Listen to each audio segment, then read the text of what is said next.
how obscene is that? That Yeah. was horrible. And I was like, what do you mean? Yeah. All the time. Yeah. Not a big deal. Yeah. So I think little micro cultures as well, because if my parents knew how much we peed outside, they probably would have been like, no. But that's a key ingredient. Yeah. Like, we didn't have helicopter parents back then. No.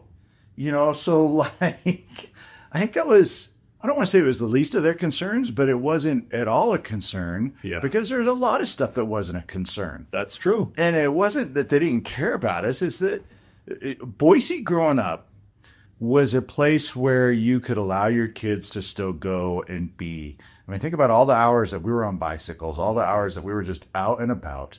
Going from one friend's house to Yeah, another. exactly.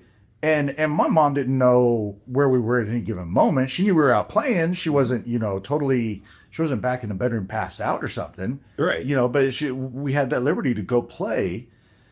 And she could whistle like nobody's business. Best whistler I've ever heard. And she would go out on the front porch when it was dinner time or whatever, and that was the dinner bell. She would just, and I to this day don't know how she does that, but we could hear it for a block away. Like, oh crap, mom's calling, and we'd come from whatever direction that we were at, and but they weren't. I don't think they were concerned about.